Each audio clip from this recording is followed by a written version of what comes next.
Good morning. I'm Mike Green, the Senior Vice President for Asia here and Japan Chair at CSIS, also Professor Georgetown. Before I begin, we now, as standard practice here at CSIS, do a brief security announcement. We do everything we can to ensure the security of our guests. We've reviewed our procedures, and of course we don't anticipate any problems, but if something does come up, I'm responsible for giving you general directions. There are exits here and over there, and then down the stairs behind you. And if there's any incident, the rally point is St. Matthew's Cathedral down Rhode Island, or just around the corner to the National Geographic Building.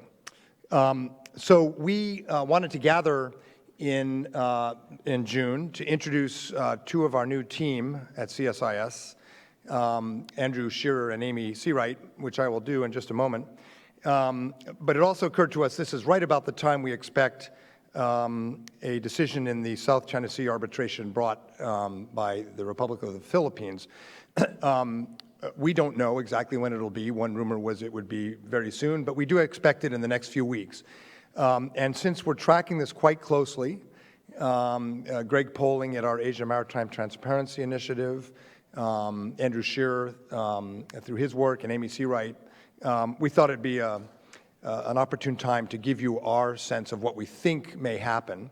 So what we'll do today is I'll ask Greg Poling, who is the director of the Asia Maritime Transparency Initiative, AMTI, at CSIS, a fellow in the Southeast Asia program. He tracks the maritime issues very, very closely, but also politics in Southeast Asia and the policies of the larger states surrounding the region.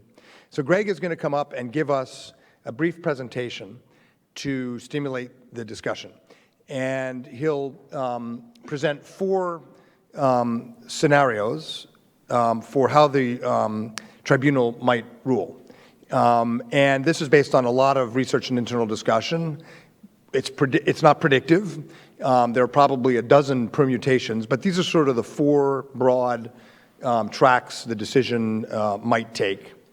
And then Greg is going to give us four possible scenarios for how China might preempt or react to the decision, which of course Beijing rejects a priori, but we anticipate that there might be some move by Beijing to demonstrate with physical assets, not just declaratory policy, that it does not accept any ruling by an outside party or even the tribunal on this, and that it's not binding. So based on those four scenarios, and then four scenarios for possible Chinese reactions, we're going to ask our expert panel to go through this, but also we want to include you. So on your chair are these clickers, the white plastic things with 5 buttons, and the clickers are on, Will, or they need to turn them on? They are on. You need to turn it on, and then the light will turn on if it's working. And some of you may have been here and used these before, so we'll ask you about some of these same scenarios and what you anticipate.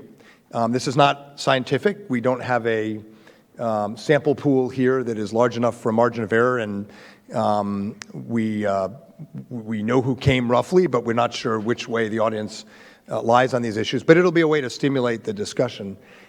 When you vote, you pick A, B, C, D, E, and then we'll put the questions up on the screen so you can see them. And then as you're voting, the bar graph will show you what the outcome is. Very, very important point. You only get one vote. You can change your vote until we close it, but you only get one vote, because inevitably, particularly representatives from embassies in the region are up there clicking away, and but you only get one vote. There's no rapid fire. It's not a video game. And so we'll just use that as a basis for the discussion, sort of consider how you all voted, and go through the scenarios for the tribunal, why this matters, and then what we might anticipate as a response to the decision from Beijing. And then also we'll talk about what the U.S. or allies should do in the immediate face of this decision, but also in the medium to long term to deal with this issue, which is becoming increasingly complex. And then we'll have time, I think, to open it up for questions, and we'll have people with microphones. So let's start off by inviting Greg Poling up here to the podium, and he'll go through the 4 scenarios we might anticipate for the tribunal, and then 4 scenarios for how this plays afterwards as Beijing takes stock of its interests. Greg?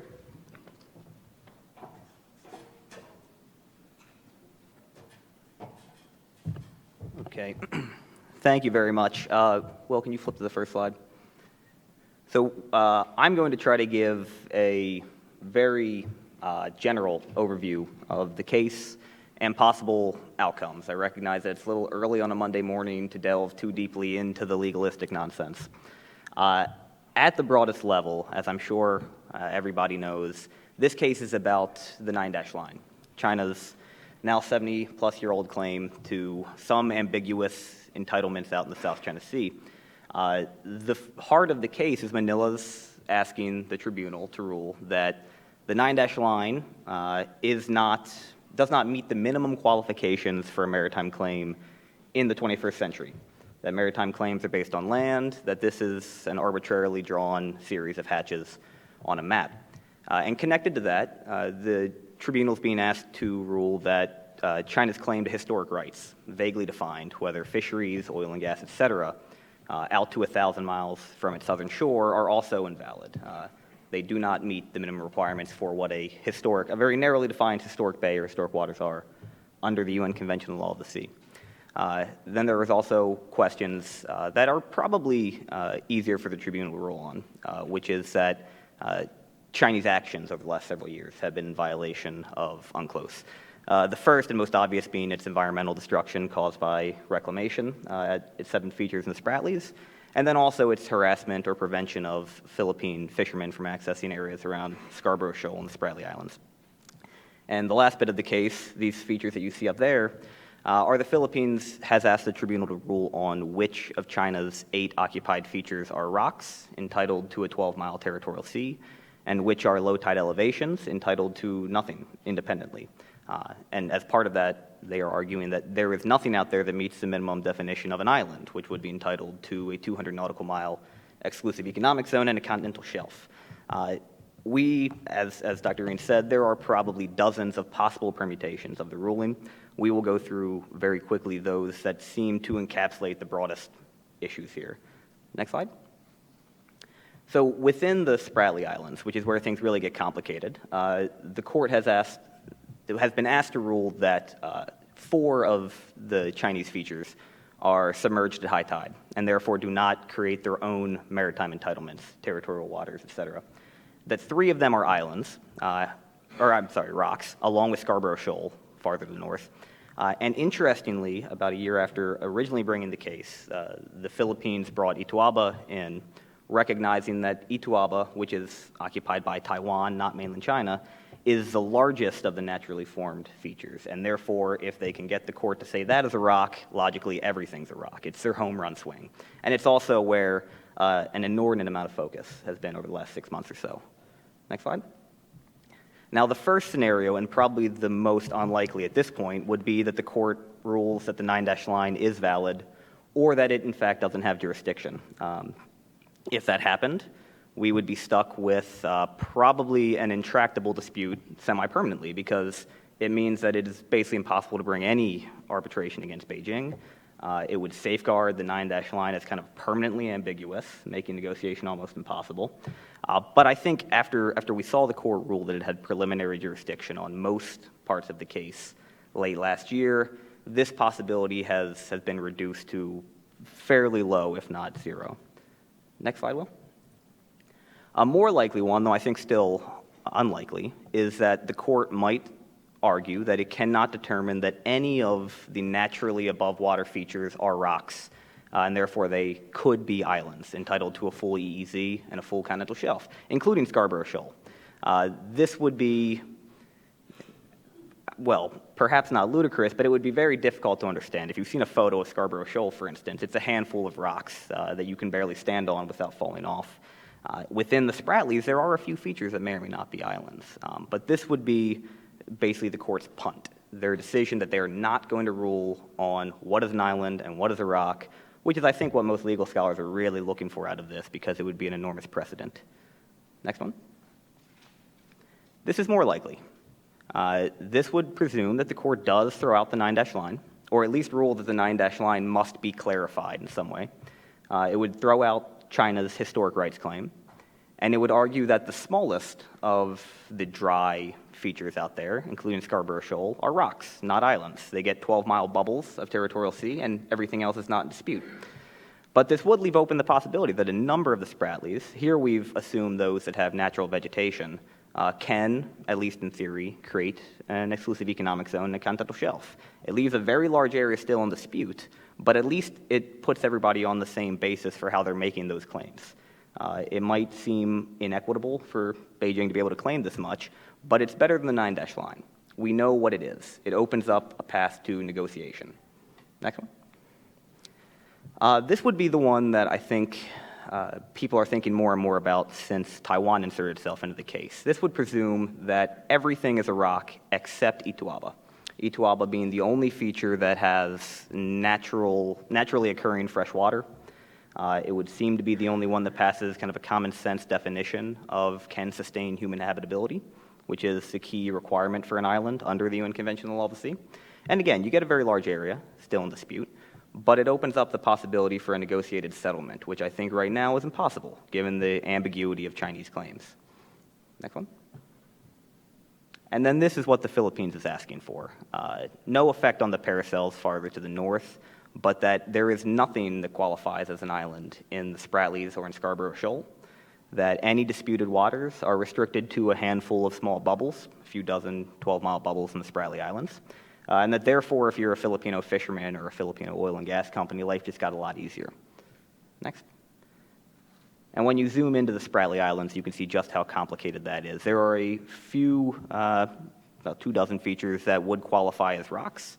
They would have it would make navigation extremely difficult, understandably. You would have these small bubbles of disputed territorial sea. But everything else is open to exploration, to use by Philippine and Malaysian fishermen, oil and gas companies. Now, this is certainly what Manila was hoping for. I think it's increasingly seen as less likely, especially since the intervention of the Taiwanese in the case, so Ituaba. It is entirely possible that the court rules that Ituaba is an island. It's just as possible the court rules they don't have enough evidence to make that decision. And in the long term, that might end up being a good thing, because it's hard to see how you bring Beijing to a negotiating table if this is what you tell them their claim is. If you leave open the possibility that China can claim any EEZ in a continental shelf, then you have something to negotiate. You bring this to the Chinese, there is nothing to negotiate by definition, other than the islands themselves, which is not what is really at stake out there. Now, we've done a deeper dive on these on AMTI, a piece called A Case of Rocks and Islands you can find on our website in December, but I think that's more than sufficient for an overview for a Monday morning before we open up to a broader discussion. Next one. Oh, we don't have the next one. What I'd like to do now, though, is quickly run down what we think are some of the most likely Chinese retaliatory responses to this case. It's been made quite clear by Beijing that they're not going to recognize the jurisdiction of the case. It seems increasingly possible, if not likely, that Beijing will seek to retaliate in some way on the ground or on the water, so to speak, to show that it will not be bound by the ruling, and that will seek to punish Manila for refusing to drop the case for 3 years now. The first of those that we've seen on the front page of every paper is the possibility that China will undertake large-scale island building or reclamation at Scarborough Shoal. This would take the 8th of the 8 features that China occupies, turn into the same thing they've done at the other 7 in the Spratlys. Environmentally horrendous, legally and diplomatically very troubling, especially because it would be an overt violation of the China-ASEAN Declaration on Conduct for Parties in the South China Sea. Strategically, it would be a disaster, and one that the U.S. and Manila probably could not stand. This would place a Chinese large island, probably at least as big as the one they built at Mischief Reef, 190 nautical miles from Manila, right at the mouth of the Luzon Strait and the Bashi Channel. That's something that's been made quite clear by U.S. and Philippine officials is a step too far. The second would be a reimposition of the blockade on Philippine troops stationed on the Sierra Madre, a derelict Philippine vessel in the Second Thomas Shoal. or Ayungin Shoal in Tagalog. China imposed a blockade on those troops for several months in 2014, to the point that supplies had to be airlifted in, they could not be, the troops couldn't be rotated out. Eventually, Manila ran that blockade by taking a civilian ship, stuffing it full of supplies, stuffing it full of foreign journalists, and forcing a difficult decision on the Chinese, shoot us out of the water, let us go, and the Chinese backed off. We could very well see a repeat of that episode with a stronger Chinese response. The third, and I think the other one that we hear most about in the press, would be a declaration of an ADIZ, an Air Defense Identification Zone in the South China Sea. China did the same in late 2013 over the East China Sea. Every statement out of Chinese officials has made clear that they maintain the right to do the same in South China Sea.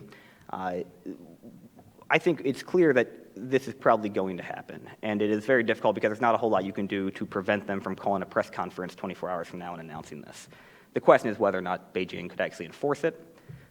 They are close to having all three of the airstrips they built in the Spratly Islands operational. There's still a big difference, though, between being able to land a few planes and being able to actively enforce an ADIZ that every country in the region would immediately violate, including the US, Australia, Japan, et cetera.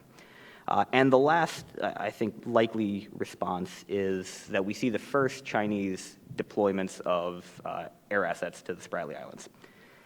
It's been quite clear for some time that that's going to happen, despite pledges not to militarize. Reinforced hangars have been built at Fiery Cross. They're not there for nothing. Sooner or later, we're going to see Chinese fighter jets deployed. We might very well see that as an immediate response, and China will say, well, because of this case and continuing U.S. activities in the South China Sea, we feel a need to do this for defense purposes. Now, how much we can deter each of those and whether or not it's worth it, I'll leave to the rest of the panelists to discuss, but I think that's the best I can do at laying out the possible scenarios we'll see over the next couple of months.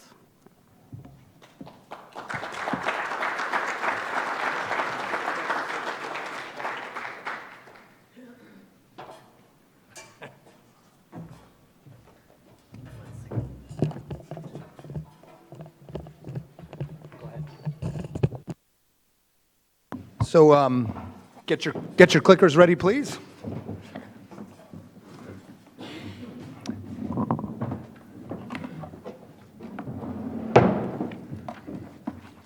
We're going to go back through the four scenarios and the four possible Chinese, I guess,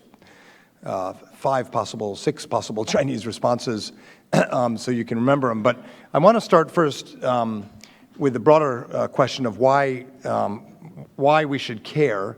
And when I say we, both in terms of U.S. interests, allies, and then broader, international order, rule of law, stability, and start big and start thinking about objectives and what's at stake before we get into some of the finer points of the legal decisions, the diplomacy, and any military or other moves.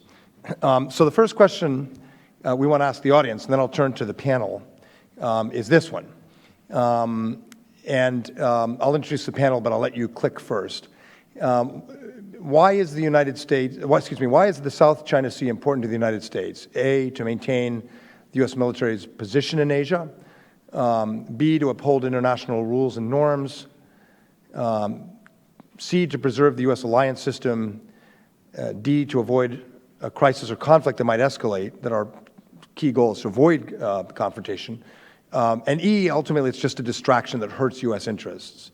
Now, these are not all necessarily mutually exclusive, so we're interested in a kind of temperature gauge. Which one for you is the most important? I'll give you 10 or 15 more seconds. Okay, we're going to lock that. And so you can't change your vote, right? Oh, no, you can. Are we able to lock it? Okay.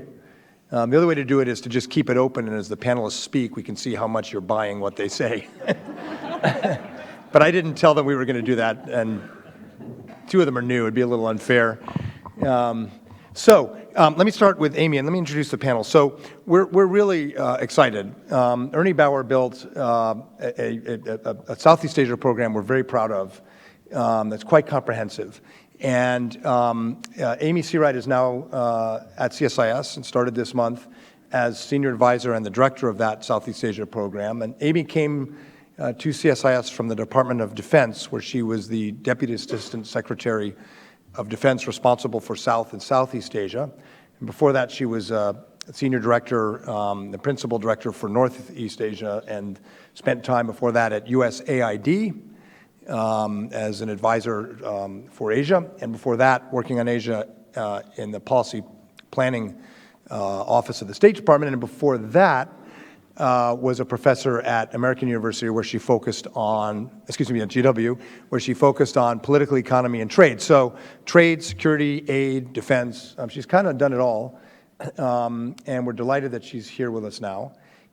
Andrew Shearer joined us in the last month as well. Andrew, as many of you probably know, was the National Security Advisor to Prime Minister Tony Abbott of Australia, and before that, to Prime Minister John Howard. He has 25 years in government, in diplomacy and intelligence and defense policy. Andrew is a senior advisor on Asia-Pacific security, and he's starting a new program you'll hear more about on alliances and America's role in the world, a mega project at a time when we have an odd debate in our country about internationalism and alliances, and we'll try to shed some light on that.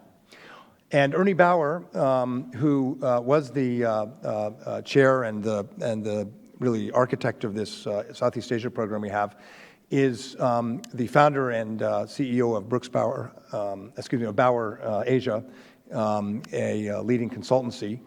And he's going to remain with us when he's actually not in Southeast Asia as a senior non-resident advisor and the chairman of our advisory board on Southeast Asia.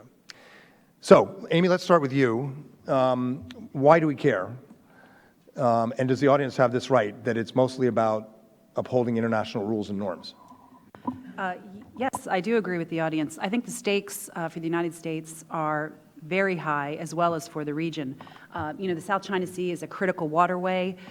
Half of global merchandise trade is shipped through the South China Sea, close to that in terms of oil shipping as well. China has created this claim based on a 9-dash line that is intentionally, deliberately, legally ambiguous, and it is sought over the past several years to try to create facts on the ground to bolster that claim, most problematically and provocatively by the massive land reclamation that it's undertaken over the past couple of years, more than 3,000 acres built up into artificial islands, which now it is developing military and civilian infrastructure, and we've started to see deployments, the landing of a fighter jet on Fiery Cross Reef, and many more steps we think will come. So if left unanswered, China will have de facto control over the South China Sea, and I would argue that the South China Sea is in a vital strategic interest of the United States and of its key partners and allies in the region, not least because of the U.S. longstanding commitment to maintaining freedom of navigation, but also it directly impacts one of our treaty allies, the Philippines, and directly impacts a growing security network of partners that we have in the region who rely on the United States to uphold a rules-based order. So I really do think this is about rules, not about rocks or reefs, and ultimately this is going to impact the credibility of the United States as an ally and affect how we are seen, how the value of the United States as a security partner in the region. So there are real risks to taking actions, but I think there's also serious risks in not taking a stand, and I think the risks of inaction are often underappreciated. Thanks. Andrew, only 1% of the audience, one person, we don't have any way to identify you, so don't worry, thinks that this is a distraction that hurts U.S. interests. But, if you took an audience of non-Asia experts in this town, I think that would be a much higher number. A lot of people would say, we got too much going on in the Middle East right now. We have too much we need to do at home. We got Russia. So really, this is a distraction. We just need to sort of park it. I think the number would be much higher if it were not an an extremely well-informed establishment audience at CSIS. So, from an ally's perspective in particular, why do we care? I think that's right. I was going to say, I guess all those folks are down the road at some other event. Look, I think that while this is a territorial dispute and in its current manifestation, I guess, a legal dispute, fundamentally, this is about the sort of region that we all want. And so I think US allies and partners in Southeast Asia and indeed in Asia more broadly are looking at this very much as a test of how the region is going to operate in the future. Is it going to remain a region which has been relatively peaceful and prosperous on the basis of a set of rules which have been bought into, I would say almost universally across the region, around open economies, around peaceful resolution of disputes, around the primacy of international law?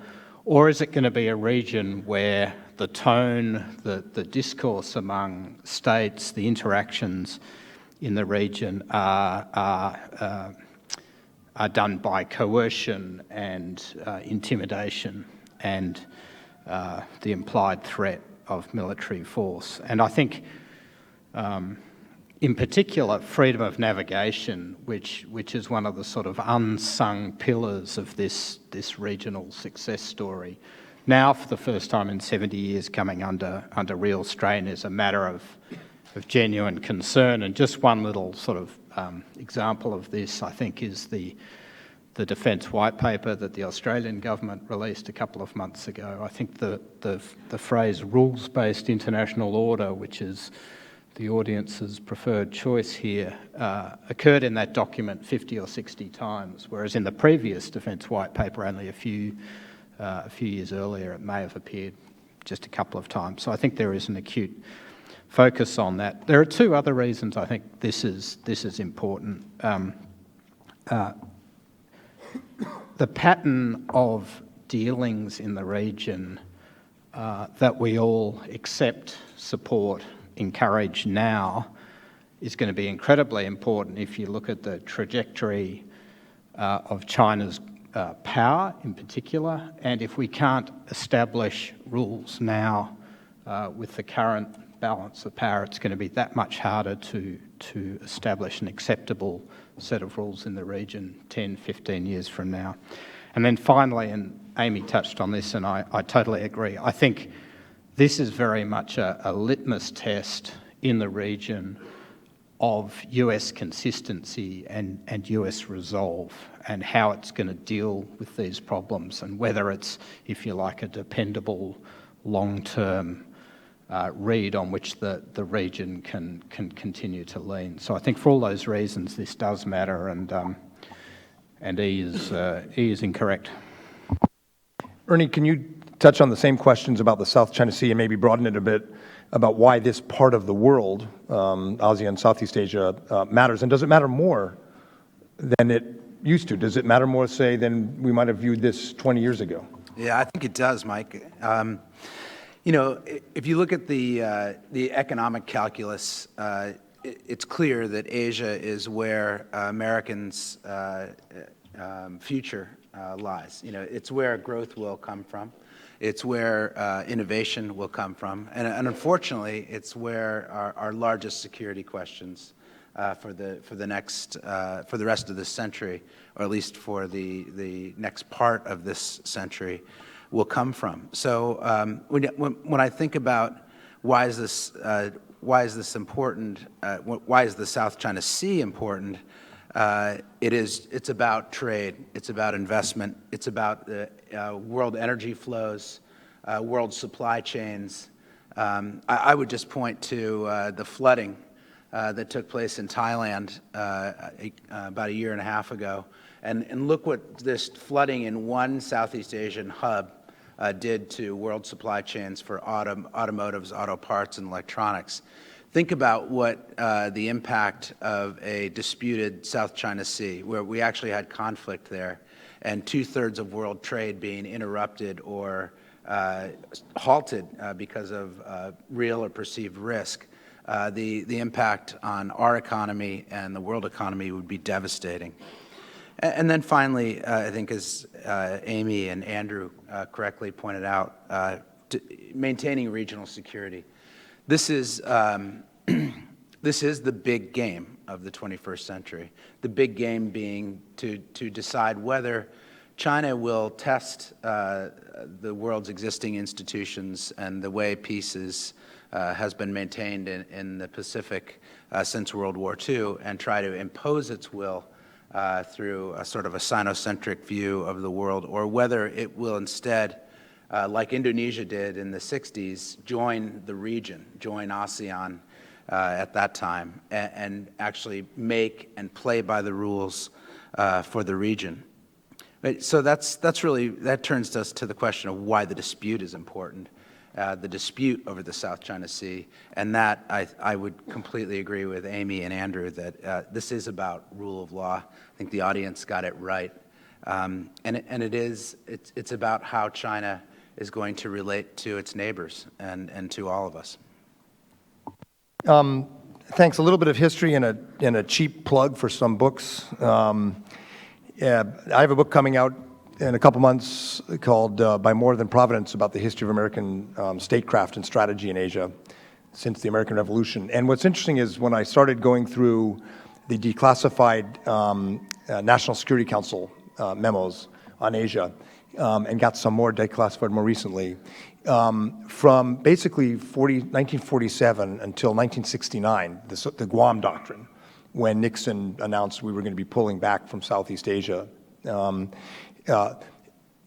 The objectives in these National Security Council documents always identified Japan, have to hold Japan, and the integrity of the so-called First Island Chain, which stretches from Japan through Taiwan, the Philippines, and not letting any adversary, at the time, the Soviet Union, PRC, break the integrity of the First Island Chain, which was core to our alliances and our forward line of defense. Then it goes away, 69 on, and then it comes back in Reagan in the early 80s because the Soviets started building up in the Sea of Okhotsk, and it comes back. Then the Cold War ends and it goes away. And I would bet anything that now people in the National Security Council are rediscovering the First Island Chain. Geography doesn't change, even if you build artificially self-generating islands, which some are doing in the region. The other book is our colleague Victor Cha's new book, Power Game, about the formation of alliances in the 1950s. And people ask, why in Asia are there bilateral alliances and not a NATO?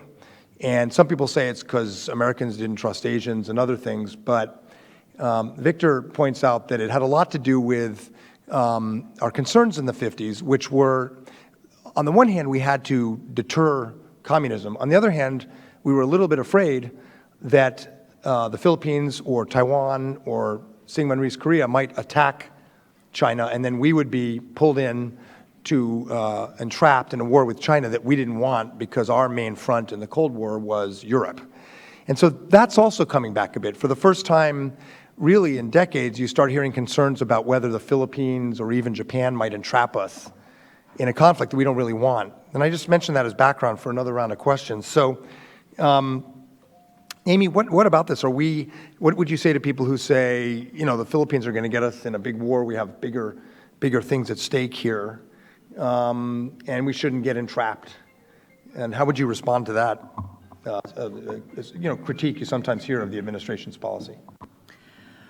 Well, look, we're doing a lot with the Philippines under EDCA. Now that EDCA has been upheld constitutionally, we announced in April, Secretary Carter did when he was visiting there, that we were going to, after Balikatan, leave some equipment and personnel behind, put 5 A-10s in Clark Air Base and left dozens of logistical officers to stand up a command and control center to exercise joint command and control for some air activities and naval activities.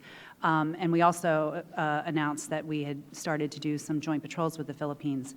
So I think we really are marching out with the Philippines in a much more integrated way in our alliance, working to modernize their capabilities. We are doing more and more with them together, hence the C2 node that we had stood up for several weeks, and the joint patrols. The Philippines, to date, have taken a very restrained stance on their dispute with China. They took this case 3 years ago to the Arbitral Tribunal, which the United States has strongly supported, and I think we are going to be seeing the benefits of that kind of approach. And they have not engaged in provocative actions trying to lure the United States into a direct confrontation with China. So I think we just need to continue to work with the Philippines, integrate more, continue our close consultations, and have some degree of trust in our ally. I think that's right. I would also add that, in general with Japan, with the Philippines, certainly with Australia, we're moving in the direction of more interoperability, jointness, which has the advantage of increasing deterrence. Jointness is deterrence, but also trust and sort of coordination with allies. That may be part of the answer to that question. Andrew, the C, D, the purple one, 12% said the main thing at stake here is to avoid a crisis or conflict that might escalate. My guess is in parts of Asia, including maybe even Australia, you tell me, that number would be higher. There'd be a much larger voice saying, stand up, but really, we don't want to have to choose, so avoid escalation. But at the same time, I think a lot of people would argue the only way we're going to reach some equilibrium or sort of get to a place where we're not seeing this constant island buildup and so forth is to have more robust U.S. presence and alliance cooperation, which inevitably does raise the risk of confrontation. So there's going to have to be more tension. And do you think, starting with Australia, but in the region, is there a stomach for that? Or are we going to be on our own with the Philippines and maybe Japan? How do you see that? I think this is the so-called Goldilocks problem that the United States has in the region. That 6 months of every year, any given year in the last 20 years, people have been saying we want more US presence, and if you ask them on the off month, they'll be jumping up and down and saying the US is heavy-handed and should back off a bit. And this is a sort of long-standing challenge for US policymakers. I mean, my take is that you're right, Mike. Countries in the region, Australia, Southeast Asian nations, others don't want to be forced into a position where they're making a choice. But ultimately, at the moment, I think the appetite is very much for reassurance, and you're seeing this all around the region. I mentioned Australia's defence white paper, the increases in funding in that white paper for maritime capability in particular, I think tells you what you need to know about, what Australia is fundamentally thinking and feeling about what's happening in its region. And that sort of pattern is being replicated elsewhere in Southeast Asia. So I think there's a real appetite for more US presence, for reassurance from the United States. The trick will be how best to capture that. For example, while I think it's important that we do what we can to bolster ASEAN, I think it's equally important that we don't put ASEAN right at the centre here and set up a test for ourselves, which we can only fail when ASEAN demonstrates, as it did in Kunming very recently, that it really isn't going to be up to the task of kind of staring down some of this coercion as a group. So strong regional responses, I think, are going to be important, but I suspect that it'll be more of a bilateral or a sort of, if you like, coalition approach with coordinated statements and so forth, and maybe some freedom of navigation exercises, etc. But maybe that's getting ahead of things. Can you also, Andrew, did you vote? I didn't vote. Okay. The first one, A, to maintain the U.S. military's position in Asia. Could you touch on that? Amy mentioned credibility of our alliances, but could you address specifically what would be at stake in terms of military strategy, position, deterrence in the South China Sea? Yeah, I think this is important. So I have some sympathy with the people who voted A. Sometimes around town you hear this discussion that goes along the lines that, well, you know, so what if China builds up these facilities around the South China Sea, and so what if they put a few fighter planes here and there and some radars, and, you know, at the end of the day, that's an elegant target set for the US. And, you know, when I hear that, I think, yes, but, and the but is, I think, quite important. I mean, it's important to think through what that means. We're talking about a very different region where the discussion has suddenly fast-forwarded to fighting our way back into the South China Sea, which is important for all of the reasons that Ernie and Amy very elegantly outlined. So that, to me, is a troubling sort of way of thinking about this. An increase in Chinese control, particularly Chinese military control in the South China Sea, should trouble us. Ernie, I don't know if you saw the game last night, but ASEAN is not the Cleveland Cavaliers. On the other hand, I think it's probably better than my 8-year-old son's second grade soccer team, where the coach blows the whistle and, you know, one kid goes into the woods and another kid goes the wrong direction. So where is ASEAN? And both, you know, as an object of U.S. interests, you know, what's at stake in terms of ASEAN and as an organization of ASEAN's credibility, ability to buttress stability in Southeast Asia, as an object of our policy, so to speak, or an objective, and also how is ASEAN as a tool of policy? Is Kunming going to be sort of how things will go? How do you see ASEAN? Thanks, Mike, and congratulations to Cleveland. I did see the game last night. I actually enjoyed that. I think that you know, ASEAN is going to surprise people. I think that you know, if you look at this situation from Beijing's perspective, one thing Beijing should be careful about is that by trying to undercut ASEAN unity for its own interests, it actually is strengthening resolve around ASEAN. I spent 7 of the last 10 weeks in Asia and talking to leaders in these countries, and you'd be surprised. Even though the outcome at Kunming, I would argue, is relatively predictable, with the Chinese putting enormous diplomatic pressure on the likely suspects in ASEAN, those who don't have the ability to stand up and say no when China really brings on the heat.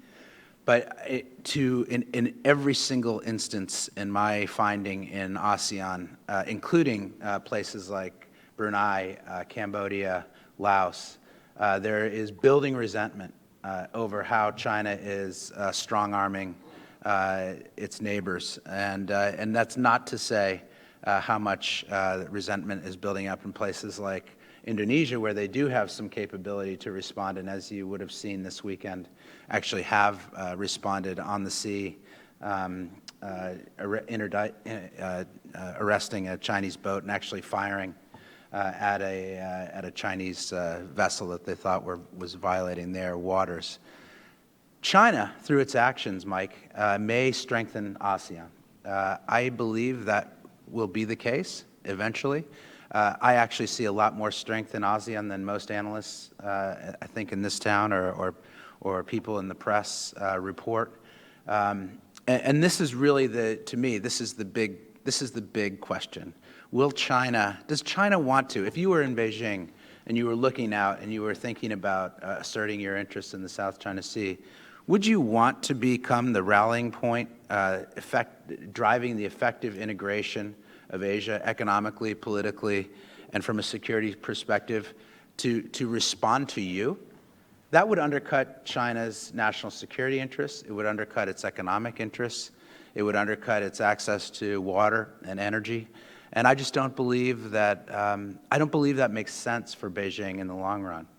If, on the other hand, China believes that it can use coercion, and it's testing that theory right now, if it believes it can use this coercion to shape Asia the way it wants to be shaped, if they find that other countries will appease this push against China, then I think we can expect a lot more pressure from China, a lot more boldness. And what I found in the last couple of weeks in Asia was that the zeitgeist was, look, China is really pushing, but you guys in the United States are undercutting our interests and yours by the rhetoric in the U.S. campaign. And I said, what do you mean? And they said, well, having Donald Trump be the presumptive Republican candidate and talking about treaty alliances and trade the way he is, this is not what we know and expect from Republicans. It scares the hell out of Asia, particularly the Japanese and others who are students of American politics. And the fact that Hillary Clinton, who actually was an architect of the pivot and helped design the TPP, to be fair, or helped promote it when she was Secretary of State, to have her campaigning against trade against the TPP. This worries the rest of Asia because, as one Japanese colleague told me, you're already spilling blood in Tokyo with this rhetoric because the rest of Asia looks at us through our relationship, at least in part, with the United States. And so we don't know in November. You can't tell me that the Americans won't elect Donald Trump or that some significant amount of Americans their understanding of Asia is at a level where they would support a nominee who can speak like this and still be gaining votes. And that's pretty stunning. So I think for me, the strength in ASEAN is going to surprise us, Mike. I think you're, I guess if we have to put him between the Cavs and your son's team, which I understand is pretty good, actually. I've heard some reports. But I would put them more towards the the minor leagues going into the major leagues than sort of elementary school ball. Okay, let's get the clickers. We'll come back to some of the strategy in two questions.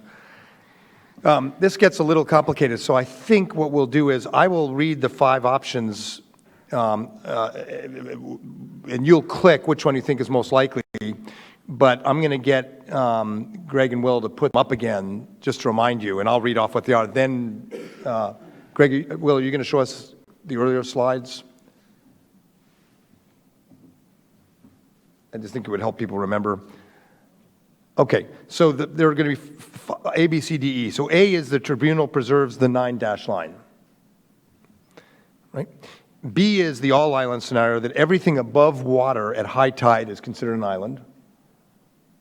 C is the some-island scenario. Scarborough Shoal and other small features are rocks, but several of the larger Spratlys are islands, which gives you something like that. D is that Itu Abu is the only island.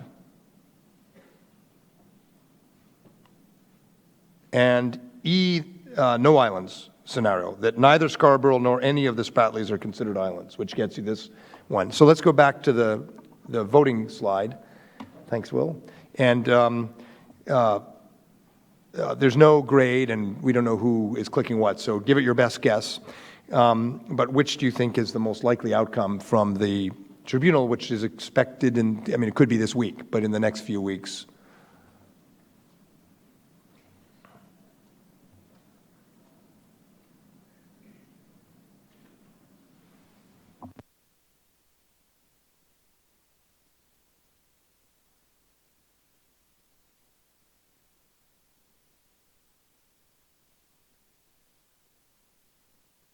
The cell phones are going up. Now we're going to get demarched by every embassy in town. Greg, you have your mic? Real quick, tell us how you would have voted. I did vote D, but I would not put money against C.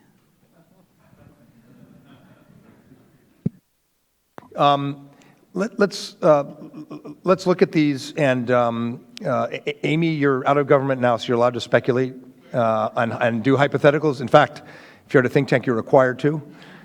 You too, Andrew. So tell us what you think, but also, do any of these particularly worry you or any more reassuring? And then more broadly, whatever the scenario except for A, I assume that our Chinese friends will reject it.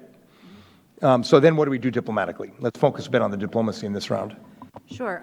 Look, I'm no legal scholar, so I don't have a strong opinion here, except that I do agree with the majority that A is perhaps the least likely. I think we do expect that the 9-dash line its claims will be undermined, although whether it will be in wholesale, like broadly illegal under Unclose, or whether it will be more narrowly challenged, perhaps in terms of China's claims to historic rights, that will be something to watch. But any movement against the 9-dash line, I think, would be very helpful. And then, in terms of what else would be helpful, I think the more clarity that the court can give on these legal claims, and the more willing it is to set a real legal precedent by looking at these rocks and low tide elevations and islands, and hopefully ruling as few islands as possible, I think would minimize the overlapping disputes and would create the most clarity. How can we use these rulings in a diplomatic way to promote more dialogue and ease tensions? I think it's important to note that in the near term, regardless of how the court rules, it's likely to heighten tensions rather than reduce them. This is largely because China has already made very clear that it's going to reject the ruling. It's not going to comply with it. Admiral Sun in Shangri-La earlier this month made that statement very clear. And China's already engaged in real diplomatic warfare, amassing a great coalition of great maritime powers like Afghanistan, Gambia, Lesotho, Sudan, Niger. As the AMT tracker shows, I think there are 8 countries that China can reliably say are in its court in terms of backing its stance that the tribunal is invalid and China is under no obligation to comply with its rulings. So for the United States, I think you'll see a big diplomatic effort by the United States. You already see it, in fact, but I think after the ruling, the United States will come out and want to be very clear, regardless of how the tribunal rules. I think the main message that the United States is going to want to make clear is that from a U.S. perspective, we see this as legally binding on both parties. And I think the United States is going to look to be as coordinated as possible in that message with key like-minded countries like Japan, Australia, the EU, India, and others to have more resonance for that kind of argument. But I think key to this will be ASEAN, as Ernie alluded to, as well as Andrew. This is going to be a test of ASEAN's strength and unity. As much as we might wish it were not, I think it will be. And I somewhat agree with Ernie, actually, that Kunming may backfire on China. It could be that ASEANs are so embarrassed by the way China bullied them quite visibly and caused them to retract their joint statement and walk back on their consensus, may, in the longer run at least, have a positive effect. So I think, we'll have to look for ASEAN to see if it puts out a joint statement, how strong that statement will be, see if there's anything the United States and other countries can do to help support that process. And if ASEAN doesn't put out a joint statement, will individual ASEAN states put out their own statements strongly in support of the tribunal ruling and the binding nature of its findings? I think that would also be really important. Perhaps the claimants can put out a joint statement, for example. That also would be very interesting. I think it's also going to be important to watch to see if other countries, other claimants, and even non-claimants might follow suit, so to speak. If the Philippines has a favorable ruling, will countries like Vietnam and Indonesia file their own claims in the arbitral tribunal? They've both indicated that they have some interest in looking at that. That's something that the United States, I think, would strongly support. And it also would help if countries can continue the process of resolving maritime dispute issues between them, as many countries in the region are already doing. I mean, ultimately, as I said in the beginning, none of these diplomatic efforts are likely to change China's initial calculus that it is going to stand up very clearly, reject the outcome, and make it clear that it will not comply.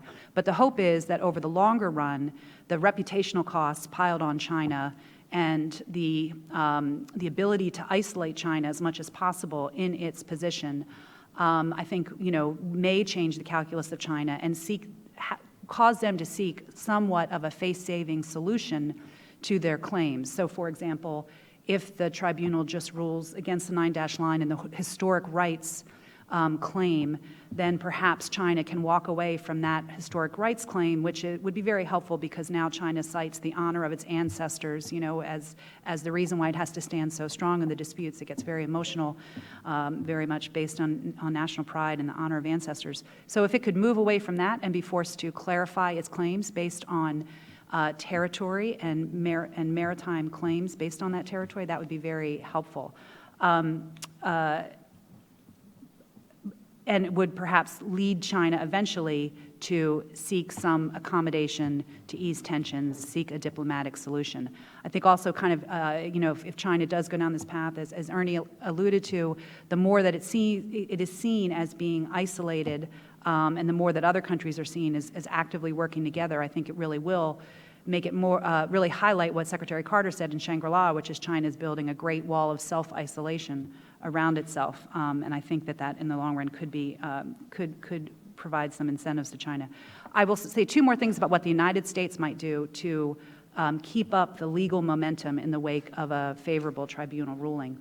One is I think the United States should plan to get out very early to conduct some freedom of navigation operations to highlight some of what the court finds in terms of the legal distinction, the legal status of features. So, for example, if Subi Reef and Mischief Reef are determined to be low tide elevations by the tribunal, then I think China then has no status whatsoever in terms of claiming any territorial seas or anything else.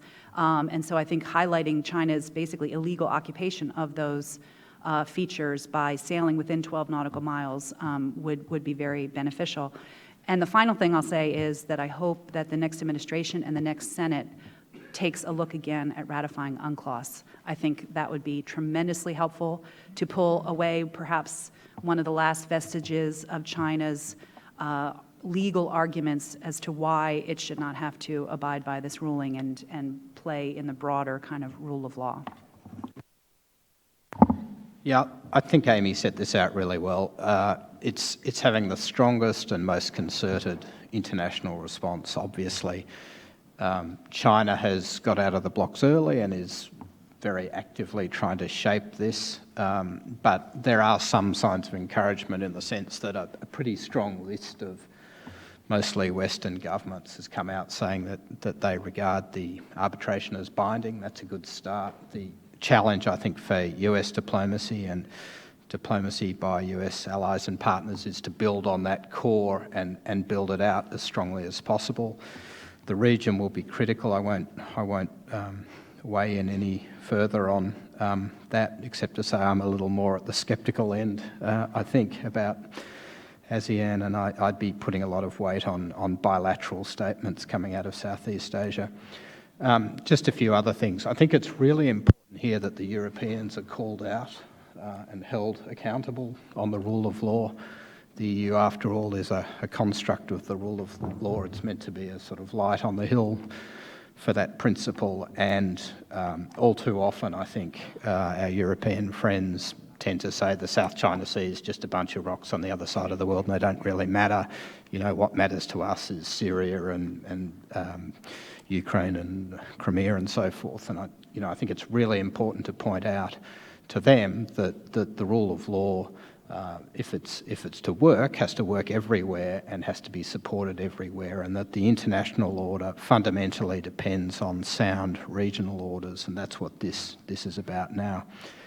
Amy's right about freedom of navigation operations. If some of these features are legally determined by the arbitration, I think it's very, very important that the US and others act promptly to demonstrate their support for the ruling, and I think Australia should conduct a freedom of navigation exercise. There's been a reluctance to do that thus far. I think there's an election that's probably a bit in the way. but Australia and other US partners, I think should be doing this to show that this is not simply a US concern, but a widely shared concern. And then finally, I just want to endorse Amy's point about Unclose. These rules, and I understand the domestic context and the sort of wariness about being bound by interfering outside treaties and so forth, but this is a demonstration of how these instruments can serve fundamental US interests, and I think ratification would be very timely. Ernie, how do we play the ASEAN piece of this? What do we expect? What can we do? There may be a ASEAN-wide statement, but Kunming was a bit discouraging in that sense. So that's a key part of it. We'll get Europe, I think. We'll get U.S. allies. We'll get major states in the Pacific Rim, but everyone's going to look at ASEAN. So what are we looking for? I think a couple things. One, with our ASEAN diplomacy, we have to recognize that there's very real pressure on these ASEAN countries. And I think saying that ASEAN is weak and ASEAN is useless is actually undercuts our own interests. So I would get away from that, and I would really look at using a couple tools. One is that ASEAN, on an economic front, has developed something called 10-X. And 10-X means that the ASEAN countries that can and will go ahead with economic reforms will do so. And this is an accepted principle within ASEAN. You could see ASEAN sort of moving towards a 10-X on the security front. And that means that the ASEAN countries that have they feel like they have the political ballast there because of the United States, Japan, India, and others to go ahead and make a strong statement will make it. And that there would be some recognition that there's some countries who are more exposed to China pressure who can't make it, but in effect, they're willing to support this. I will tell you that when the Philippines was about to make its claim, I was traveling around ASEAN and I was polling leaders at a top level to find out what their thinking was on the Philippines claim and the Philippines taking China to court. I think initially and more publicly, countries were concerned about whether the Philippines was rolling the dice or whether this was risky. But when you got down to talking to these guys, honestly, including heads of state, they, to a person, told me things like, "We are with the Filipinos right here," And I said, "Well, would you say so?" "No, we can't." And others were very strongly supportive of the Philippines. I think, as an ASEAN watcher, that ASEAN's determination on this issue is strengthening, and I would say the American approach to strengthening ASEAN's resolve on this is very smart. Ash Carter has engaged the ASEAN defense ministers repeatedly. He plans to do that again. President Obama invited the ASEAN heads of state to the United States for the first time at Sunnylands. Good move. By the way, the Sunnylands statement by ASEAN was probably the strongest that we've seen from the ASEAN group. ASEAN foreign ministers have, despite pressure, come out and said some things that in ASEAN, if you're, some of you guys are Kremlinologists, I guess we're ASEAnologists. The wording is actually strengthening, and the determination, I can tell you, behind the scenes is strengthening. So I think that's important. Another couple of points that I think as American policymakers should really take into account as we think about ASEAN's role. One is that no one in ASEAN wants to see China isolated. They don't want to see China weak. They want to see China strong and successful and feeling secure, but not at their expense, not at the expense of their sovereign interests. So no one in ASEAN wants a China that's ashamed, that feels backed into a corner, that feels isolated. Nobody wants that. And we should never ask the ASEAN countries or China's near neighbors, in my view, to move towards isolating China. I think that's counterproductive in my view. So we need to have elegant solutions which convince China that it is not in its own interest to pursue its current course of policy. They must, as Amy said, be able to save face in an elegant way and be part of the rulemaking and regional integration. But if we pursue policies that try to do something other than that, ASEAN will reject it. And that's important to understand. What ASEAN states basically want is balance. I got into this area about 30 years ago, and the zeitgeist at the time 30 years ago was that ASEAN wanted the United States urgently to get involved in Southeast Asia again. Why?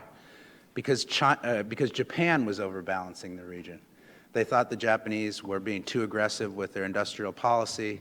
Remember, this was a Japan that was, really trying to design Southeast Asia into a supply chain network in many ways that would support its growth. And I have a good time with Japanese friends now, remembering, that when I got into this, we were actually talking about how to balance Japan, with the Southeast Asians. Now it's sort of everybody else together in a room trying to decide, how are we going to convince the Chinese to be a productive part of this Asian community. So I would just ask that we keep that in mind as our ultimate goal. So the audience felt, and you all felt, the most important objective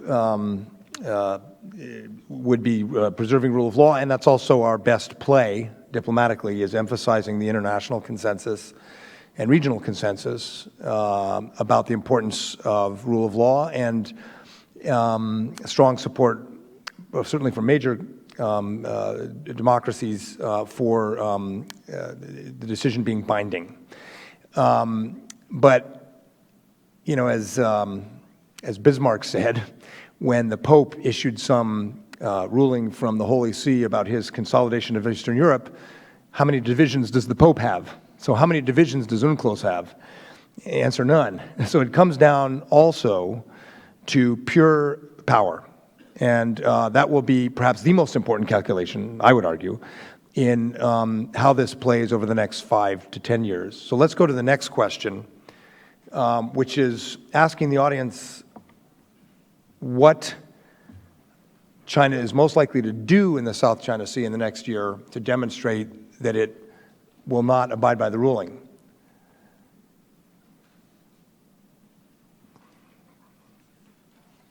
You can vote. You can.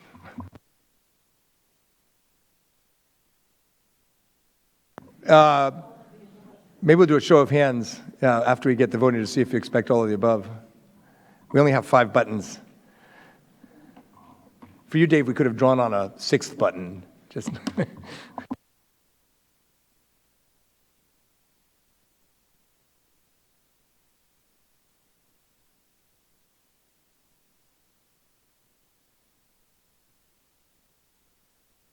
Okay, should we lock that in?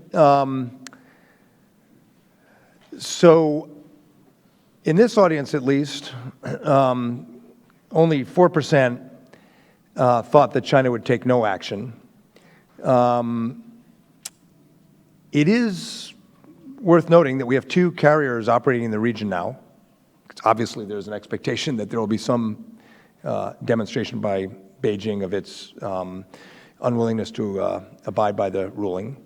And when the USS Stennis was in the region a little over a month ago, there were 3 Chinese barges on the way to Scarborough Shoals that turned around. So the U.S. and other allies are not completely passive observers, and may be possible, no serious military move, because up to this point we haven't demonstrated the level of presence and resolve that we are now. So that is possible, but only 4% thought so. On the first one, on A, reclamation of Scarborough Shoal, I would argue that is the most attractive to the PLA, because a military spec airfield on the Scarborough Shoal would give the PLA Air Force, we have this on our AMTA website as well, if you just draw the radius of the range of a Su-27 or J-10, Scarborough Shoals would give the PLA complete air coverage, overlapping air coverage of the entire 9-dash line. But it is very close to the Philippines, and in fact, nobody thought that would happen. That's interesting. I would have personally put that higher. I'm sorry, A. Oh, sorry. B has nobody. So B would be another blockade of Second Thomas Shoals, and would carry with it the highest risk of kinetic interaction with the U.S. Air Force or Navy. So it would be very high risk, and so our audience has very high confidence in China's ability to avoid high risk. C is an ADIZ. We saw China declare one in 2013 over the East China Sea, and there were reports that a South China Sea ADIZ was in preparation. As Greg pointed out, it would be difficult to enforce, but not impossible given the airfields. And then E, no action. So let me start down the line, and would you agree with this outcome? And which of these worries you the most? And let me ask you also, can we deter these? Do you think we're able to deter some of these actions in the near term?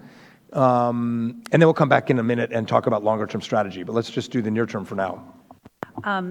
Yeah, I basically agree. I definitely take David Sedney's point that I think the results would look very different if you could vote for more than one option or have all of A, B, and C. I mean, taking fighter jets, for example, China has already deployed them, so I think it's very reasonable to expect that they will do so again. They've already deployed them to Fiery Cross Reef. An ADIZ certainly seems quite likely or possible. I mean, that's up to China's calculation of its cost-benefit calculation, because, of course, China could also just seek to sort of have a de facto ADIZ rather than declaring one. The one that I think is unfortunately somewhat likely and highly, highly problematic is the Scarborough Shoal scenario. I mean, there the stakes are really high. As Mike said, it's only 150 miles from mainland Philippines, so it will directly impact our ally. It would be a blatant violation of the Declaration of Conduct, much more so than anything China has done to date. So in that sense, it would be a real provocation, because the Declaration of Conduct signed in 2002 states that, specifically says that countries will not inhabit uninhabited features. And also, as Mike pointed out, if they were to begin reclamation on Scarborough and build up facilities there, it would create this sort of strategic triangle with the Paracels in the northwest and the Spratlys in the south and Scarborough Shoal in the northeast that would dramatically improve China's ability to project power and enforce exclusion or whatever else it wanted to do. So I'll say a few more words about Scarborough in a minute, but I also just want to point that I agree with the audience on Second Thomas Shoal being a low probability, in large part because if China were to enact a blockade of Second Thomas Shoal, it both directly calls in our alliance commitments, I would argue, and also it really puts the risk of escalate, or the burden of escalation is on China rather than the United States, whereas the other options, such as Scarborough Shoal, really puts the burden of escalation on the United States and therefore makes it much more difficult for the United States to determine a response. So I do agree with the audience there. In terms of Scarborough Shoal specifically, I think what can the U.S. do to deter? Can the U.S. do anything to deter China from taking those steps? I think, yes, possibly in the short run. I think the most important thing that the United States can do is to deliver a very frank, unambiguous, and consistent message to the highest levels of Chinese leadership that we do see this as unacceptable, that we see Scarborough Shoal as a real vital interest for the United States. It directly impacts a treaty ally, and that we see it as a real provocation. We hope that President Obama already began delivering that message when President Xi was in town in March for the nuclear summit, but hopefully that kind of very strong deterrence message is being sent to the Chinese through the SNED and many other mechanisms. I think it's critical to put that message out there now to the Chinese. I think there is a real chance that China can be deterred in the near term, certainly up through September, when China is hosting in early September the G20 in Hangzhou. So I think China would understand that provocative moves on Scarborough Shoal before that could really sort of blow up its G20 meeting. But following that is the window after the G20, during our election season and transition season, I think is the window that I would be most concerned about. I think beyond making statements to the Chinese, I think we need to back them with certain kinds of actions to show our commitment and our resolve. One thing to do would be to continue to regularly, routinely, consistently conduct freedom of navigation operations to challenge excessive claims, as I said previously, and demonstrate the United States' commitment to freedom of navigation. Another thing we can look at doing is to continue to enact rotational forces, deploy rotational forces through the Philippines, as Secretary Carter announced some things we were doing in April that I already mentioned. But now under EDCA, we can start implementing EDCA very robustly, very quickly, and work with the new Duterte government to perhaps deploy on a rotational basis a number of other assets and do more activities, and talk to other partners in the region about doing more with them as well. And the last thing I'll say for now, before we get into some longer term things we could do, is, I do think we should be looking collectively for ways that we can create more transparency around Chinese maritime activities after the ruling. So this doesn't go all the way to enforcement. International law is not helpful in that regard, but at least if we could find ways to make it clear what the Chinese are doing in terms of their fishing fleets, their civilian enforcement agencies, as well as Navy, their sort of paramilitary forces out there, if we could create an information hub where their movements and actions are more closely tracked. Perhaps it could be along the same, AMT does an island reclamation tracker. It could be something like that done outside of government. It could be, in best of all worlds, ASEAN working together to share information about maritime domain awareness and perhaps creating a collective hub where all this information would be jointly viewed, and perhaps you could talk about ways they could respond. And on the environmental front, if the tribunal rules against China's environmental degradation of these features, where are the environmental NGOs?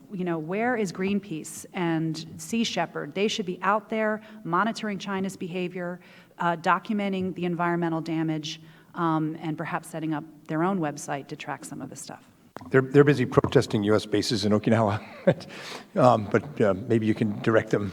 Because we had on AMTI about a year ago the images that showed the environmental degradation in terms of the coral reef and other things from the island reclamation, which were also highlighted by a number of NGOs, so to be fair. But look, Amy, I'm going to press you for a minute, but briefly. I heard self-deterrence because of G20, that China may not at this point want to, isolate itself by such a bold move before the G20. And I heard medium-term cost imposition strategies to restore some balance of influence. But I didn't hear any tactical near-term deterrence to stop them from doing Scarborough. Is that possible?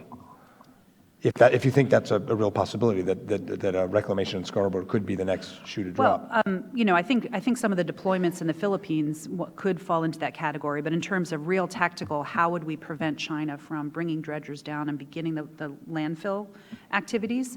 Are there actions we could take that would possibly prevent the Chinese from doing that? I think possibly, yes. They're very fraught with problems and risks. We can get into that a little bit, but there are no easy solutions there. So I think the United States is signaling that it's going to take it very seriously and do something is important, but it would lead us down a very difficult track. Andrew, is it worth the risk, or are we talking more about cost imposition ex post facto?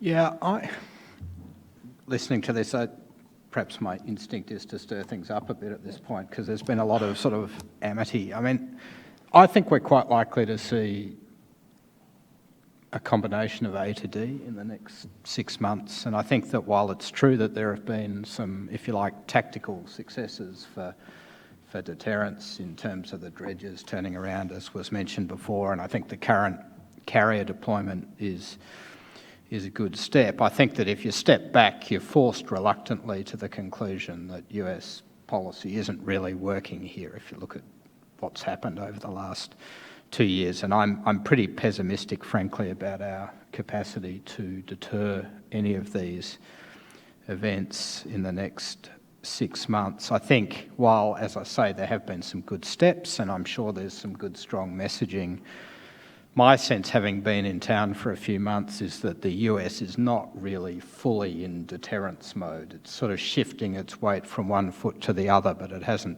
fully shifted its weight. And I think, looked at from the other perspective, Beijing sees a US polity which is distracted by the forthcoming elections, differences among agencies in town about how to respond, how fully to respond, and a sense that, you know, really there is this kind of window of opportunity for the next 6 months really to get some of this done. And that's why, I mean, I agree with Mike and Amy.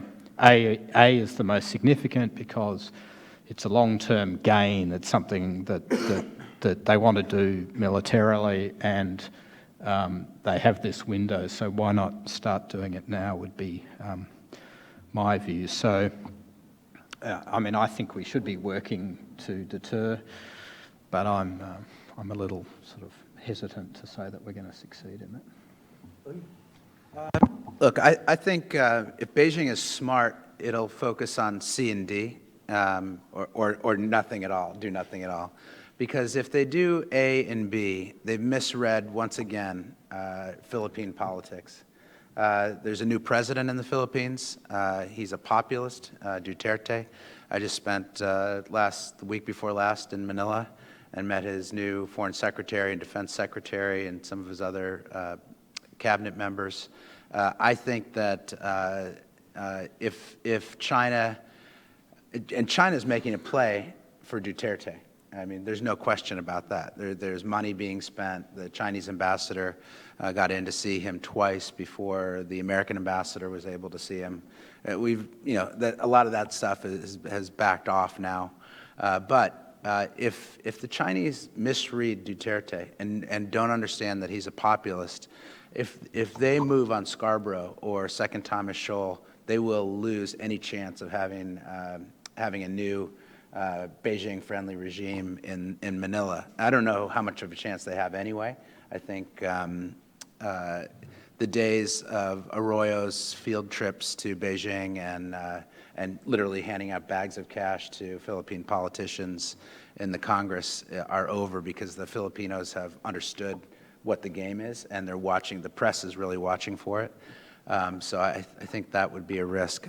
In terms of deterrence, I think the most important thing the Americans can do, the tactical deterrence, I believe, is underway. You know, we have two, as you might noted, Mike, 2 carriers out there. We've done EDCA, the work with the Indians, the great president's trip to Vietnam, the likelihood that we'll be moving people and personnel and equipment through Cam Ranh Bay, our relationship with the Singaporeans. I thought inviting the Singaporean Prime Minister for a state visit in August was brilliant.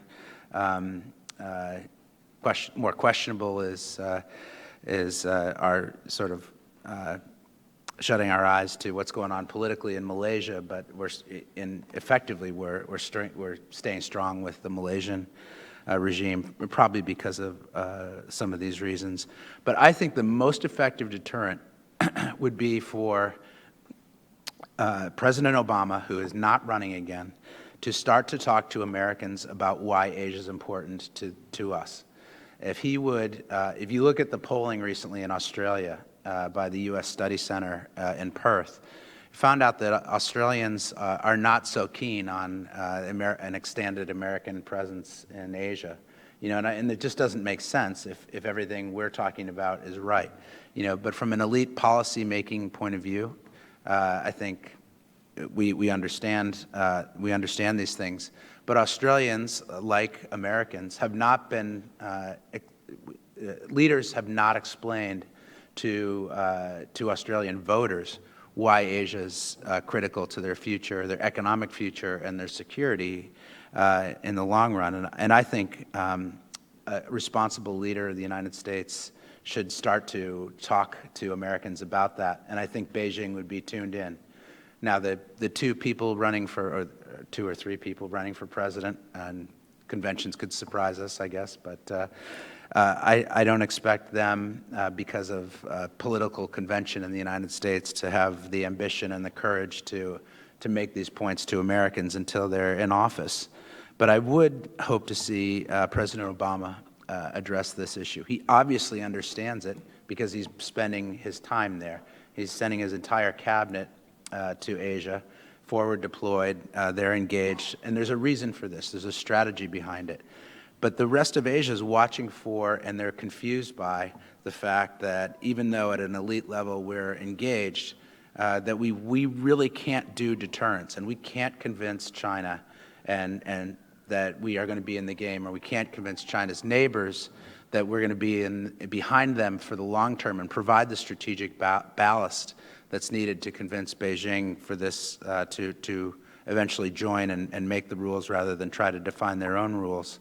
We will not be able to do that unless American leadership gets Americans in to support trade, a comprehensive economic strategy for Asia, and the economics in Asia is the foundation for security.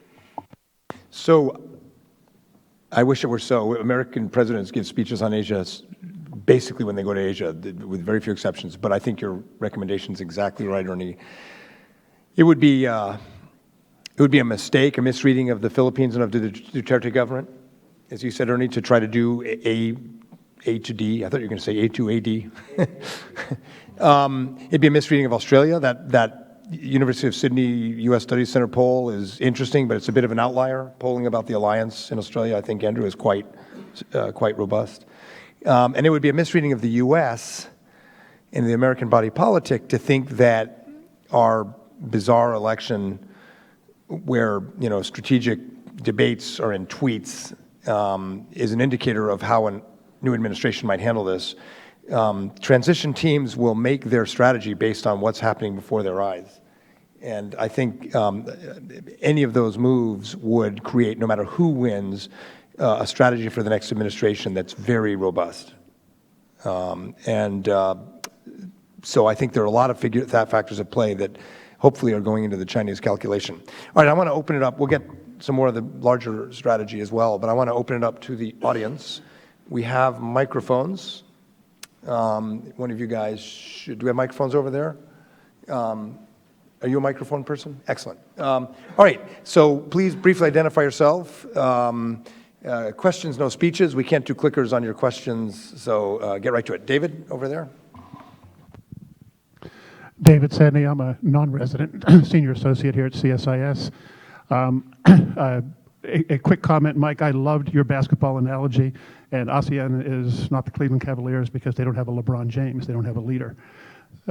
China might be the San Francisco Warriors. They want to be the good guy Stephon Curry, but they're actually Draymond Green. Maybe we shouldn't go any further on that. But the question I have for you is, if you've done the same thing in China, the list of questions, answers you would have had to have out there is the South China Sea important to the United States because it's a way to hold China back? And if you'd done this to an audience in China, I think you would have gotten a huge, overwhelming response that that's why it's important. And similarly, for many people in the United States, they would have said the real U.S. national interest here is to stand up to or deter China. And I feel that there's been sort of talking around that. One reason why I suggested A through D are possible, because I think the Chinese are smart, and they understand if they do a lot of bad things, they'll get away with most of them. And so I expect a very strong response. So how do you respond to the idea that the U.S. interest in the South China Sea is to attempt to hold China back, which is what most Chinese I speak to tell me they believe. And secondly, why shouldn't we be using the South China Sea as a way to stand up to China's activities, both politically, international law, economically, and beyond? Thank you. If we'd done this audience voting in China, we would have been shut down, but it's a good thought exercise. Anyone want to take on those points about China's perspective? Yeah, just to the first point that the Chinese see the U.S. interest in the South China Sea about holding China back. I think that the best thing we can do there are a few things we can do to try to undercut that. One is, if everyone in the region wants to work with the United States and with each other, even without the United States, to uphold the rules-based order, to try to settle disputes peacefully, just uphold this set of norms that have been so important for the region, then it becomes more and more apparent this is not just about the U.S. and a U.S. alliance system and U.S. military primacy. It's about something that's much broader, it's more collective, and it's important to the whole region, except perhaps North Korea, and China has a different view. The other thing is that the United States has done a number of things over the past decades to try to pull China in to regional and global organizations and frameworks. The G20 is one example of that, the WTO back in 2001, a whole long list. And in our mill-to-mill policy, I think the United States has gone out of its way to try to build up mill-to-mill engagements that are find areas where it's in our mutual interest to work together and exercise together. And despite the growing tensions in the South China Sea and elsewhere, we've maintained a pretty strong mill-to-mill relationship. China's invited to RIMPAC, sending more ships this year than last year. I think we're going to sail together to RIMPAC from somewhere in the region. I think Secretary Carter announced. So, I think the evidence is there that we are not trying to isolate China. We are trying to work with China on a shared group of norms. And I think the more that we continue to build, as Ash Carter said, this principled security network, the stronger it is, the more clearly it can speak with one voice on these key issues, the more this becomes not about the U.S. versus China, but about the region wanting a future that looks more like its past than a problematic future that would be under Chinese coercion. It's kind of a variant of the argument that we're in some way trying to contain China, and I guess, I think Amy's right. It's about making clear that this isn't just a US view, and that's why it's so important that all countries, big, small, and in between, speak up on behalf of these principles. But at the end of the day, I suspect that's not really going to mollify this strand of opinion in China, because the more countries start saying the same thing, the more they'll say, see, that just proves it's a global conspiracy led by the United States. I think, we have demonstrated, for example, in counter-piracy operations that we can work with China, and there are lots of other examples of how we can do that. And I think it's really important we keep doing that. It's a way of making the point, I think, to China that no one's out to contain them or to or whatever. So I think there are different elements of the answer, but I suspect that at the end of the day it's going to be very hard to meet the concern. I've been struck coming back to working in a think tank that when I'm out at conferences, Chinese academics have taken to telling us that America's alliances are incompatible with China's national interests, which is an interesting proposition, seeing they've been there for 60 or 70 years.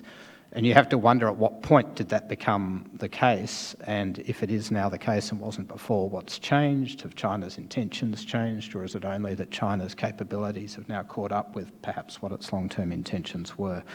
I'm not a China scholar and I won't get into it, but I think that the sorts of policies and the sort of short-term tactical approaches we have been proposing here today are the answer.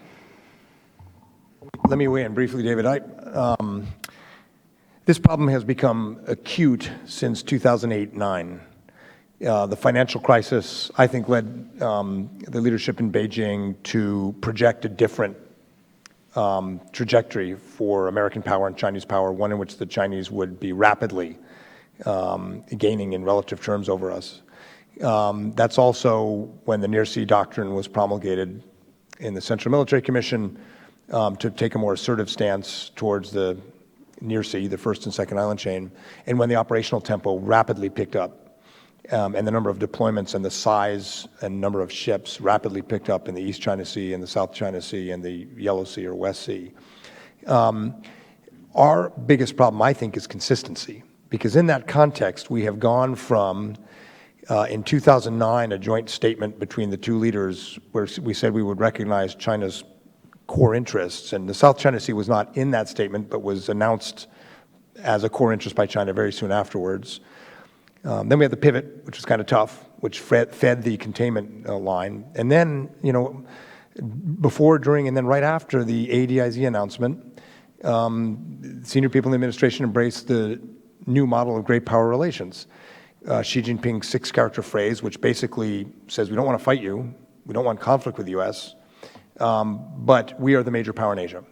Japan, India, none of these rest are major powers. We are the major power in Asia, which was, I think, a kind of replay of the core interests. And, the vice president, who does care about allies, but I think rather carelessly, he gave a speech embracing the new model of great power relations within a month of the ADIZ announcement. So, in part to defend the administration, when we were in the job, in the previous administration in the NSC, this wasn't an issue. And we also were dealing with Hu Jintao, who was very cautious. We have a much different dynamic that's basically, in some ways, caught people by surprise. I think the next administration will go in knowing this, and consistency is going to be very, very important. That will help, I think, a great deal, both in terms of dissuading unhelpful behavior, but also reassuring that we're not swinging wildly towards positions that look like containment. Let me, Scott, I think you had your hand up right here. Scott Harold from RAND, thank you very much. Mike, I want to put you on the spot and then ask your colleagues on the panel to react. Obviously, the South China Sea is, in Japanese minds, very closely linked to the East China Sea. Northeast Asian countries get a lot of their energy flow and trade flow going through the South China Sea. That's one of the reasons everyone thinks it's important. We've seen an increase in Chinese activity around the Senkakus recently, and there has been discussion at times of Japan participating in either freedom of navigation or, most recently with India and the U.S., the Malabar exercises around that area. I wonder if you could talk about what you think the Japanese government is likely to do and should be doing vis-a-vis the South China Sea, and then Amy, Andrew, and Ernie, if you have any response about how the region would react to Japanese action or inaction, that would be very helpful too. Thank you. This is close to existential for Japan, which relies so heavily on, trade and secure lines of communication and navigation for natural resources, and for a credible U.S. deterrent. So, a failure of American credibility in the Philippines, starts to affect how much the Japanese people, political leaders, put their faith in the U.S., which then starts to affect how China, deals with Japan. So it could, the cabbage peeling or salami slicing up the island chain, even though the U.S.-Philippines alliance has a different kind of guarantee in it, it's quite critical. But as many of you know, Japan is actually quite actively engaging with the Philippines on surveillance, is leading was ahead of us. We here in the Congress passed the Maritime Security Initiative to give several tens of millions for capacity building, maritime domain awareness, radar, and so forth, patrol craft. But Japan, well before that, changed its ODA charter and started finding ways to get money to these vulnerable states in the island chain. All very good. Geopolitically, the most important thing Japan can do right now is continue building on the improving relations with Korea. We haven't talked about Korea at all, but I think from Beijing's perspective, when you look at the whole external environment, Korea is really quite pivotal in how the trends in the region as a whole look. And we've turned a corner in Japan-Korea relations, but more work to be done. My own view, others on the panel may disagree, my own view on FONOPS, or Freedom of Navigation Operations, is that we should be doing trilateral, quadrilateral exercises like the recent Malabar exercise, India, US, Japan. But FONOPS should be unilateral.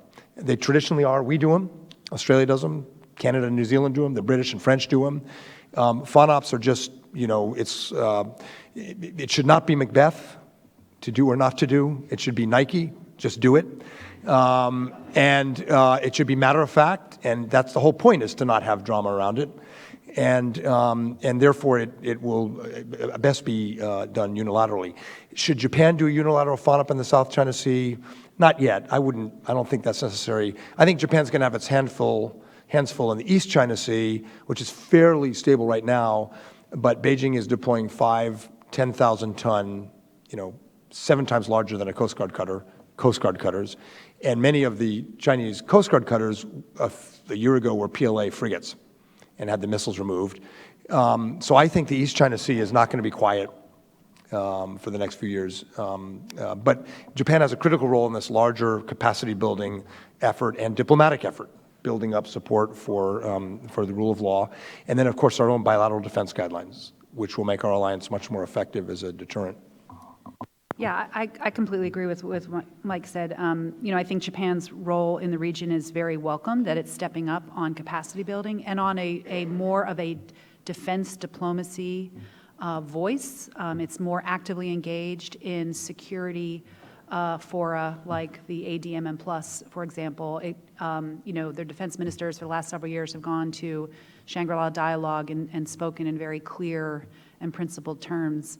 I think that there was some, trepidation is too strong a word, but there was some questions a few years ago when Japan first really started to step up. I know when I first stepped into my job as Deputy Assistant Secretary of Defense for South and Southeast Asia a little over 2 years ago, some of my initial conversations with some ASEAN defense ministers or their deputies were kind of puzzlement over, what is Japan up to? Their deputy defense minister came here the last month, and why? Like, what do they want from us? What are they looking to do?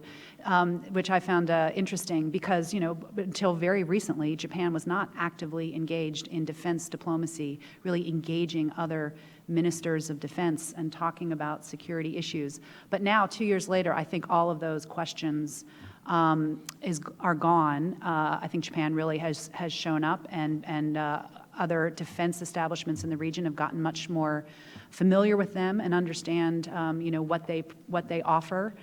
So things like capacity building, joint exercises. I think Japan's inclusion in Malabar is very broadly welcomed in the region.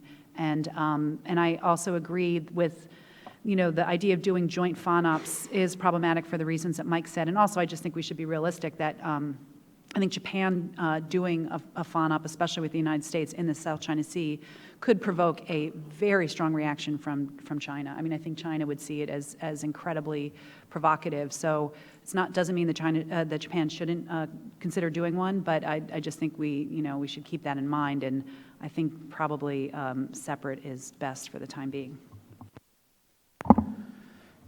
Japan's shift to a more maritime strategy, I think, is something that is incredibly important. And Australia, for example, has been working much more closely with Japan in the maritime domain, and India and a number of other countries have. And Amy said all that really well. I agree on unilateral FONOPs, but with a couple of caveats. I think there is scope for them to be better concerted among like-minded countries. And certainly I think some of the messaging around FONOPs has been pretty woolly, and seeing that the whole point of FONOPs is clarity of communication and demonstrating resolve, that's a problem that we all need to work on.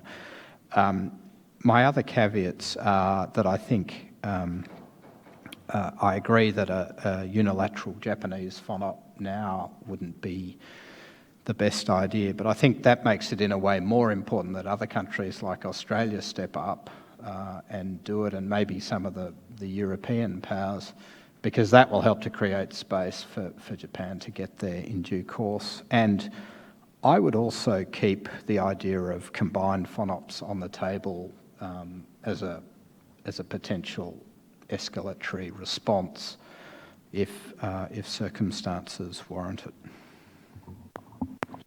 Just a quick add, so we're not repetitive. I would just say that my findings on Amy said she talked to the defense ministers and their teams. I would say politically and from a business point of view, all of Southeast Asia wants Japan to be more proactive and more confident, and they see that under Abe, and they welcome it. So a strong yes on that. There are some concerns about World War II, and those are historic, but nothing like you see in Korea, nothing. And if you look at CSIS polling done in the last couple of years, we found that the response towards, and other polling, the response towards, which nations do you trust, which nations do you, think highly of, Southeast Asia chose Japan as its #1 most trusted nation. So I think Japan, they want more of Japan. And one of the policy prescriptions that I think it's time to look at is we should apply the alliance-type thinking that we have with the Japanese and other allies, like the Australians, to economics and commercial sphere. So take that level of integration, that level of joint commitment, that level of principled values approach, and apply it not only to the security realm, but apply it to the economic and commercial realm. So you could see U.S., Japan, India trilaterals to build infrastructure across Asia.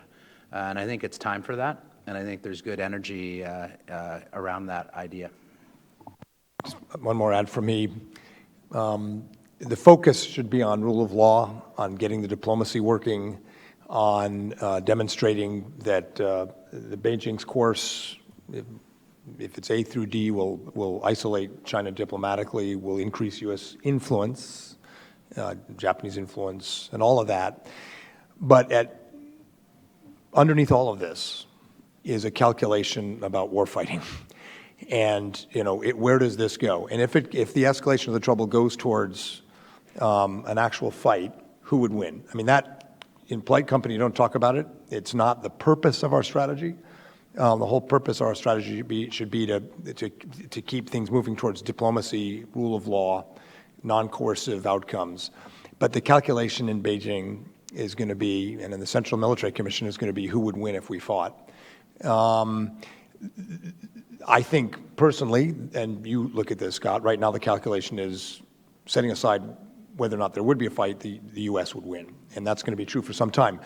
But if the Beijing's calculation is, if we go hard on this, we're not just going to be taking on the U.S., we're going to be taking on Japan and Australia and other major powers. And if they can see that there's a willingness to strengthen cooperation, military exercises like Malabar, that's going to complicate the ability of the PLA to say, hey, boss, we got this one, if not now, in 20 years. Because then the boss is going to ask, well, what about all these exercises we see all these maritime powers doing?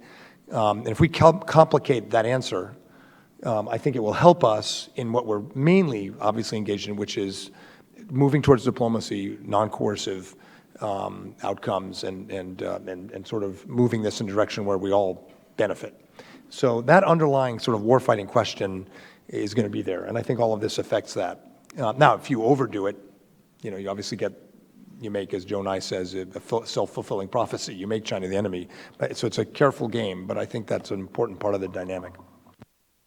And before you even get to the big warfighting question, I mean, there are just the questions of lower levels of coercion. And I didn't get a chance to say what I think some of the longer-term things we can do to really deter China or shape the environment in ways that will complicate China's coercive strategy, and that is to build up the capabilities of our allies and partners in the region, in particular the maritime domain awareness and their maritime defense capabilities. And I think we are starting to do a lot of that. Secretary Carter last year announced the launch of the Southeast Asian Maritime Security Initiative, $425 million over 5 years. We've begun to implement the first tranche of those projects, heavily focused on the Philippines, but going forward, I think there's going to be a lot more effort on building the capabilities of Vietnam, Indonesia, and Malaysia, and others, so that countries can detect and respond to things that are going on in their territorial waters and their EEZs. And you need to see something and hopefully share that information to create a common operating picture to some degree before you really can have an effective response. So it's a longer-term project. I think we should look at expanding the Maritime Security Initiative, expanding the funding, and moving out more quickly. President Obama fully lifted the lethal arms ban. That's another example of things we're doing. We can do a lot more with Vietnam and other countries in the region to help build up their capabilities. So ultimately, when it comes to the big warfighting question, it is going to come down to largely the United States and some of its more powerful allies and partners. But, we can't discount the importance of the smaller ASEAN claimants and others having the ability to just sort of stand up for themselves as well. And all of that will very much complicate China's strategy. I think we can do one more brief question right here in the front.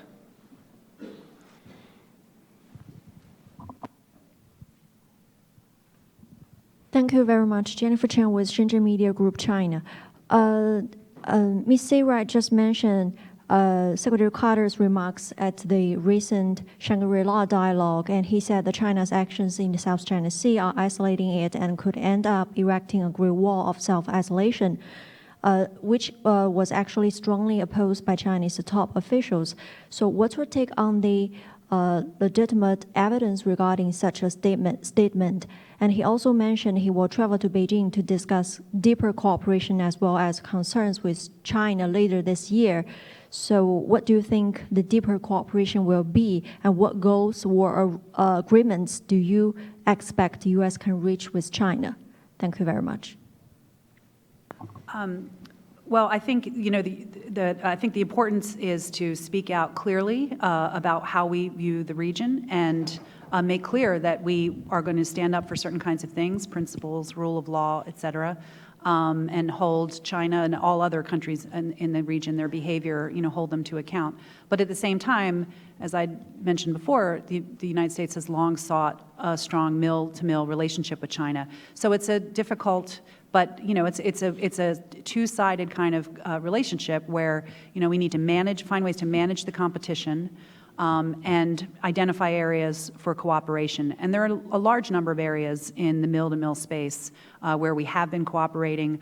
We can do more. There were a number of confidence-building measures that were agreed upon in the last couple of years to try to reduce the chance of an unintended incident on the high seas or in the air. We can continue to deepen those kinds of agreements, bring in others. For example, the Singaporean foreign minister was here a couple weeks ago, and he put out Singapore's position that we should take the cues, the conduct for unintended, unplanned encounters in sea, thank you, and expand that, which has been agreed at the regional level through the Western Pacific Naval Symposium, expand that to coast guards and civilian maritime enforcement vessels. I think those kinds of things are a really good idea. We should talk to, the United States military should talk to the Chinese military about and build up from there. So I think when Secretary Carter visits Beijing later this year, there's going to be a long list of things that he'll want to talk about in terms of things we can do together and things that we disagree on that we need to find ways to manage our differences. Okay, to conclude, I want to run this a little bit like I hope the Republican convention goes and let you vote again. So on this one, what is China likely to do? See if this discussion got people thinking a little differently. Okay, Will? Good. So you can vote again.